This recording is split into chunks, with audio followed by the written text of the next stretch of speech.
Carmelita's just as angry as ever. She's really quite lovely when she's angry. That Constable Neyla, was a reference to the Klaww Gang just a slip of the tongue, or an intentional clue? Either way, it's our only lead on the missing Clockwerk parts. Clockwerk. He was consumed with jealousy for the Cooper clan's thieving reputation. Is it inappropriate to refer to him as a monster? No, not at all. What kind of person stays alive for hundreds of years with the express intention of wiping out a rival's family line?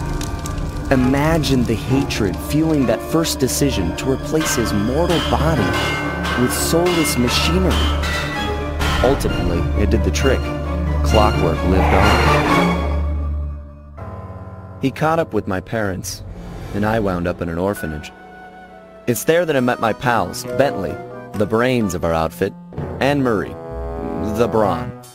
They turned out to be all the family I needed.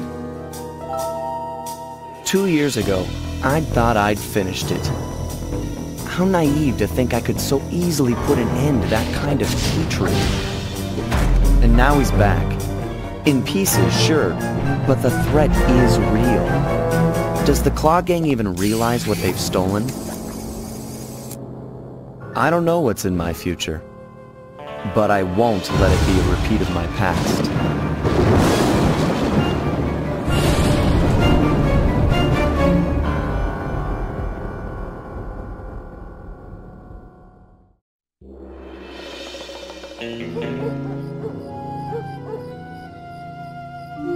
I had to call in a few favors to get the goods on the Klaww Gang's local operator, Dimitri, a sort of underworld celebrity, equally at home in high-class art circles and shady back-alley crimes. He was once a passionate young art student who worked hard to develop his own visionary style.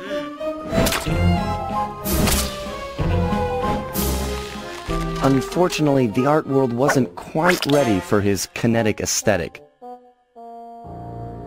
So he gave them what they wanted and started forging old masterpieces. His way of punishing those with bad taste. Dimitri now runs a nightclub on the west side. The thumping music, colorful light shows, and a hint of danger lure in chic young patrons from far and wide. And it's here, hidden somewhere, where we'll find the Clockwerk tail feathers. What Dimitri plans to do with the Clockwerk part is beyond me. But those plans end tonight. My gang and I had done it. The Clockwerk tail feathers were ours, and Dimitri's counterfeiting operation was ruined.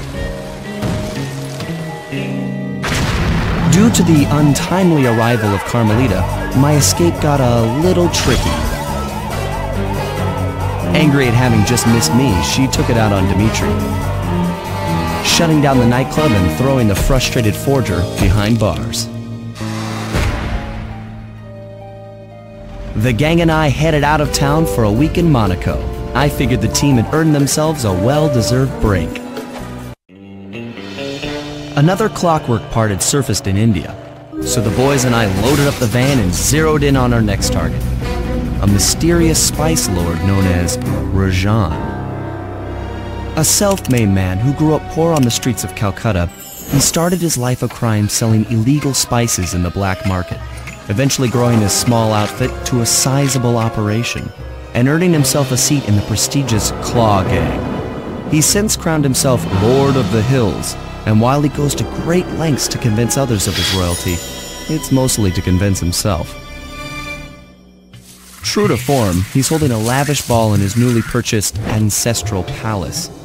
The reason? To show off his latest acquisition, the Clockwerk wings. The symbol of my enemy. If you saw the wings silhouetted against the night sky, it was already too late for you, especially if your name was Cooper. Rajan believes displaying the wings will bring him prestige, and maybe they will, but they're also bringing me.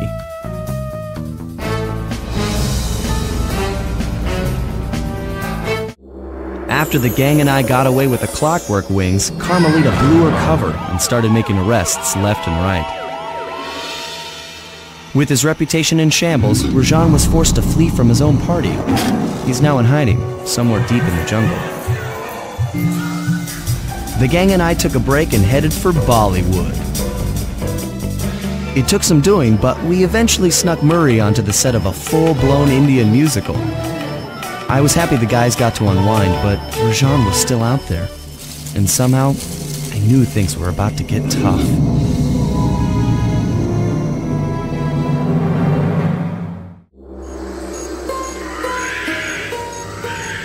It took some detective work, but the gang and I managed to track down where Rajan had gone into hiding. Somehow, he'd managed to transform a long-forgotten temple into the thriving center of his spice operation, and it's there where we'll find him. The jungle, too thick to drive through, forced us to walk the long distance to our target. We ran into a few problems along the way, but pushed on. For the temple was more than just Rajan's hideout. It was also home to the Clockwerk Heart. A pump so strong and tireless, it could increase spice production tenfold. Good for Rajan, but awful for the rest of the world. Hope he's not counting on that heart too much, because tonight, it comes home with me. Though statistically improbable, I had to face the facts. Neyla had betrayed us, my teammates were captured, and I was all alone. While intellectually inferior, Sly and Murray had always been a rich source of sociological interest. The long walk out of the jungle gave me time to reflect, and with each passing step, my sense of isolation grew. Shockingly, my comrade's absence had a profound emotional effect on me. This was it. This was the true test of friendship. Upon reaching the van, my resolve was hardened. I had to save my friends. But first things first, I had to learn how to drive a stick shift.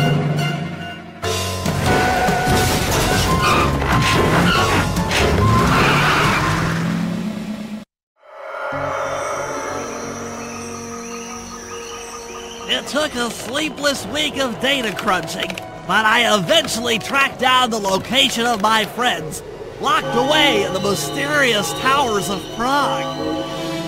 At the moment, they are the unwilling guests of Interpol's most renowned prison warden, the Contessa.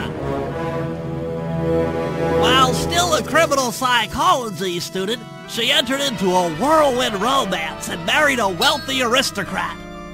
Sadly, the union was short-lived, as the general suspiciously died a few weeks after the ceremony. The widowed Contessa put her education and newly acquired estate to work by opening a criminal rehabilitation center.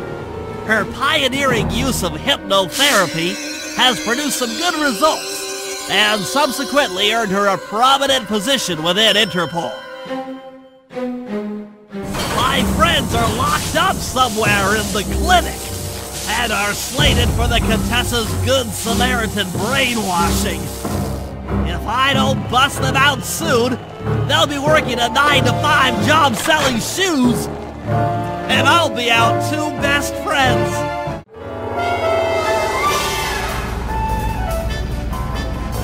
It was great. The gang had been reunited, and it was all because of me. Even the van ride out of town was like a party. Murray had to pull over twice because he was laughing so hard. But despite all the jokes, I think something had changed. Since childhood, the three of us had never been apart, and our recent isolation gave us all pause for thought. Needless to say, we took a few weeks off before getting back to work. And for the first time in my life, Murray let me drive. Time for a little payback. The Contessa, having escaped us in the prison, is now hiding out in her castle estate. It's a well-fortified Gothic nightmare that would make any thief run in terror. Terrible or not, that's where we're headed. To sweeten the deal, we've learned that the Contessa, who until recently was a secret member of the Klaww Gang, is in possession of the Clockwerk eyes. The Thieves raccoonist describes the eyes stopping opponents dead in their tracks, transfixed in their gaze. It doesn't take a genius to figure out what an accomplished hypnotist could do with such powerful artifacts. News of the Contessa's corruption has spread to Interpol. Constable Neyla, being closest to the case, was granted a cash allowance to hire an army of local mercenaries. It looks like we're walking into a full-scale war. But we have to act now, before things go from bad to worse. Things hadn't gone exactly to plan, but the Contessa was beaten and the Clockwerk eyes were finally mine. The Contessa was arrested and brought to trial for the crime she committed while working for Interpol. Their PR damage control went one step further by promoting Neyla, the hero of Prague, to the rank of captain. Carmelita, still on the outs with Interpol, had to run with the rest of us. To my surprise and eternal delight, I got to help my favorite policewoman escape from the cops.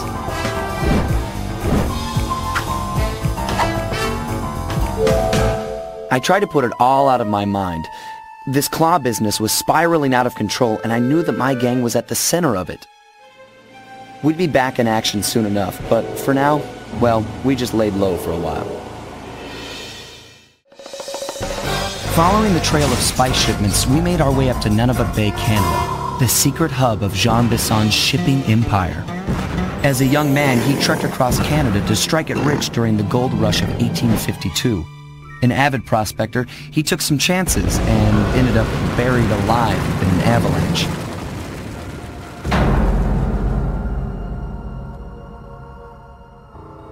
Miraculously, the quick freeze kept him alive, and 120 years later, thanks to global warming, he thawed out.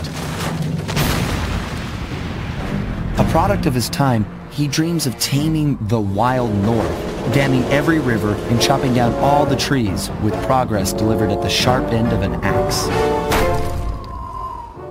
Shipping spice for the Klaww Gang proved a lucrative way to bankroll his one-man war against nature. And yet, I have to feel a little sorry for him. He's just a normal guy from the 1850s. Back in his day, he'd be a hero, but today, he's a villain. Either way, that man's got more than his fair share of the Clockwerk parts. What a low-tech guy like Jean Bisson is doing with robot parts is a mystery. I almost don't want to know. But as always, it's only a matter of time before I find out. The gang and I had pulled off the impossible. We'd successfully robbed all of Jean Bisson's iron horse trains, and we were walking away with 3, count them, 3 Clockwerk parts. And as a bonus, we shut down spice distribution in all of North America. Needless to say, we were pretty pleased with ourselves. Can't say the same for Carmelita. Once again, the framed policewoman had to run from the cops, which was fun at first, but I'm starting to feel a little sorry for her. I mean, what if they replaced Carmelita with someone else? I don't want another cop on my tail. She's a big part of why this is all fun. Sooner or later, I'm gonna have to figure out a way to clear her name, some way other than turning myself in. Things just weren't right up in Canada. Random acts of violence were popping up like weeds, and the Northern Lights, well, they just weren't right. One night they'd be brighter than ever, and the next, gone. In Nunavut Bay, I overheard talk between Jean Bisson and his mysterious partner Arpeggio. Somehow, those two are behind it all. Tracking the source of the disturbance was easy. By simply following the lights, we were led north to an immense lumber camp. The sheer number of fallen trees advertised Jean Bisson's presence and that he was in possession of the Clockwerk talons. The Thieves raccoonist makes numerous references to the talons slicing through plates of steel. A skilled lumberjack like Bisson could clear a forest in hours while wielding the artifacts. Those talons have got to go, both to finally do away with Clockwerk and to save the environment from his twisted sense of progress. The world just doesn't need to make space for another strip mall. As we shut ourselves into the Northern Light battery, it became black. For a few long minutes, we just sat there in darkness. No one dared to talk for fear that Jean Bisson's men might discover where we were hiding. Time seemed to have stopped. And then, we felt it. We were being lifted up to Arpeggio's blimp. It was all so strange. The focus of all our schemes had been stolen from us. Our clockwork parts were gone. Looking around the inside of the battery, I knew we all felt it. Failure. I was twitchy and ready for action. Any action. Bentley tried to make some sense of the situation by drawing up meaningless plans. But Murray took it the worst. He just sat there sobbing while the team van floated away over the horizon. That van was his life. I knew I'd have to find a way to make it up to him. There we were, heading east across the Atlantic Ocean, stowaways on a giant airborne fortress. Though time was short, we made sure to study up on our unknowing host, Arpeggio. While attending a prestigious boarding school, the young Arpeggio excelled in all subjects, but he never managed to keep up with the other boys physically. Sadly, his wings, due to their small size, were useless for flight. Furious at his feeble body, he focused his powerful mind to search for a cure in the works of the Italian Renaissance masters. Their notebooks provided the springboard for this sinister young genius, and it wasn't long before the Klaww Gang took him on as chief inventor. His talents must have been at work repurposing all the clockwork parts for their criminal schemes. And now this mastermind is in possession of all the parts.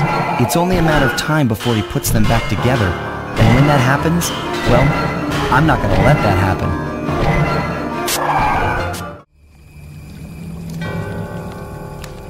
And there we were, at the end of the road. The Klaww Gang had been defeated and the clockwork parts lay scattered around in heaps. Yet, despite the explosion, they remained pristine. It was as if nothing could ever hurt them. Carmelita cursed herself for showing up too late to get a few shots in on Clockla. So she took it out on what was close at hand, the hate chip. And just like that, it was over. Without that core piece, that essential center of clockwork, there was nothing left. The parts aged before our eyes as if time had finally caught up with the ancient bird. How ironic that Carmelita, a police officer, would be the one to lift the curse from the Cooper family. The menace of clockwork would never again rise to threaten me or my children. True to her nature, she informed us that we were all under arrest. But one look at my gang told me that we were in no shape for a fast getaway. So I offered to go peacefully in exchange for letting my friends walk. They'd taken some bruises through all of this, but I was surprised, shocked really, to see them leave their gear behind as they walked away. Their wounds were deeper than I'd imagined. Those guys were hurting. Carmelita's old police unit soon arrived. With me in custody, her name was cleared, and she even got a well-deserved promotion. It was the least I could do. The ride to HQ started with us sitting in silence, trying to read each other's thoughts. As the reality of my capture started to sink in, she began to relax, and we got to talking. We spoke freely about our previous adventures, comparing notes and even getting in a few laughs. Then we started talking about, well, everything. Books, music, art. It was like we were on a first date. She even showed me the bottle she'd been saving for the special occasion of my arrest. My heart sank when she realized that our short flight across town had already taken 2 hours, a fact I kinda clued into after seeing the Eiffel Tower float by 17 times. She went forward to ask the pilot what was up, and it looked like my pals had left me a little going-away present before taking off. Floating away on the night breeze, I could faintly make out Carmelita's voice. I'll find you, Cooper!